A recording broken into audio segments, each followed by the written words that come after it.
ఈ బండి సంజయ్ ఏం చేసిండు? మోడీ మోడీ మోడీ మోడీ ఒక 100 సార్లు అన్నాడు. ఇవాళ చూసిన డయాస్ మీద నేను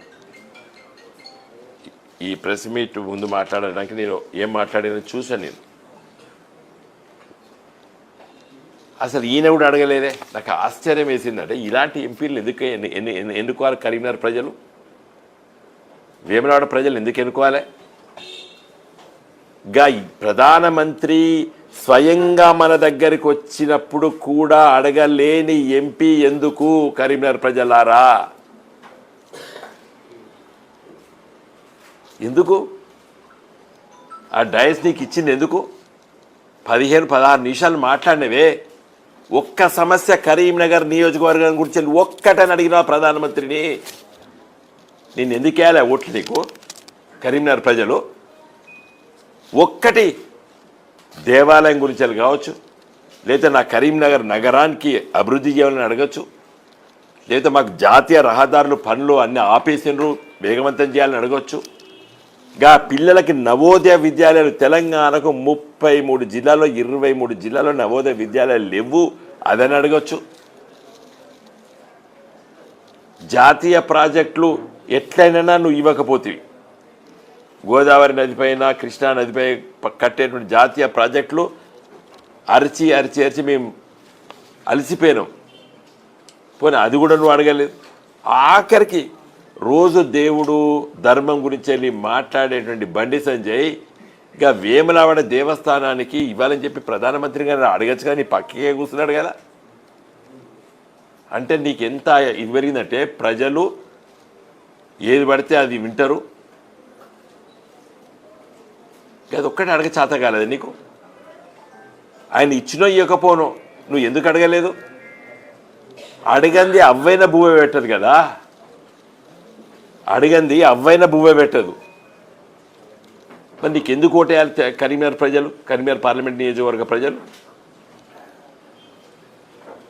కాబట్టి కరీంనగర్ పార్లమెంట్ నియోజకవర్గ ప్రజలారా, వీరు బడి అడగడు, గుడి అడగడు, అభివృద్ధి అడగడు.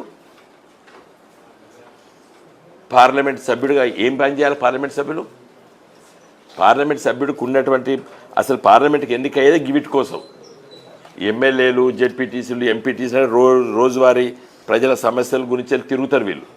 కానీ పార్లమెంట్ సభ్యుడు ఉండవలసిన అవసరం ఏంది? ఢిల్లీలో ఏం చేయాలి నువ్వు? నేను ఇది ప్లీజ్ మీ పత్రికా విలేకరులు కూడా దీన్ని ఒకసారి మంచిగా చదివి, ఇది ఎప్పుడంటే 2016 జనవరి 2 నాడు నేను ఢిల్లీలో ఆనాటి మంత్రిని, ఇప్పుడు బీబీ పాటిల్ మా పార్టీ నుంచి వెళ్ళిపోయింది, ఈయన ఇప్పుడు బీజేపీ టికెట్ జైరాబంచల్ పోటీ చేస్తాడు. మేము ఇద్దరం కలిసిపోయి ఆ మంత్రి గారిని కలిసి ఇవన్నీ అడిగిన, వేములవాడ, కొండగట్టు, ధర్మపురి కాలువేశ్వరులకు ప్రసాద్ పథకంలో చేర్చండి. ఇది ఒక విషయం. ఇంకా రెండో విషయం, మోడీ గారు ఫ్రస్ట్రేషన్కు గురైనట్టు అవపడుతుంది నాకు. First phase, second phase, third phase 3 ఎన్నికల తర్వాత అనుకున్నన్ని స్థానాలు వచ్చేటట్టు లేవు. ప్రభుత్వం వస్తుందో రాదో అనేటువంటి అనుమానం వచ్చేటట్టు నాకు అనిపిస్తుంది అతనికి. ఎందుకంటే ఫ్రస్ట్రేటెడ్గా మాట్లాడుతున్నారు. ఒక ప్రధానమంత్రి హోదాలో 10 సంవత్సరాలు పని చేసినటువంటి ఒక నాయకుడు ఎస్సీ ఎస్టీ రిజర్వేషన్లు గుంజుకొని ముస్లింలకు ఇస్తుంది కాంగ్రెస్ పార్టీ అని ఆరోపణ చేసింది. ఇవాళ సాధ్యం అది? ఎస్సీ ఎస్టీల రిజర్వేషన్లు గుంజుకునేటువంటి హక్కు ఎవరికి ఉన్నది ఈ దేశంలో? రాజ్యాంగం ఏం చెప్తుంది? ఆర్టికల్ 335 ఆఫ్ ది కాన్స్టిట్యూషన్ చాలా స్పష్టంగా చెప్తుంది, ఎస్సీ ఎస్టీల రిజర్వేషన్లు ముట్టుకోవడానికి వీల్లేదు. ఇది సుప్రీంకోర్టు 2006లో జడ్జిమెంట్ ఇచ్చింది. జస్టిస్ బాలకృష్ణ గారు జడ్జిమెంట్ ఇచ్చారు. చాలా స్పష్టంగా చెప్పినారు. అది ఫుల్ బెంచ్ తీర్పు వచ్చింది సుప్రీంకోర్టులో, ఎస్సీ ఎస్టీ రిజర్వేషన్లు ఎవరు ముట్టుకోకూడదని.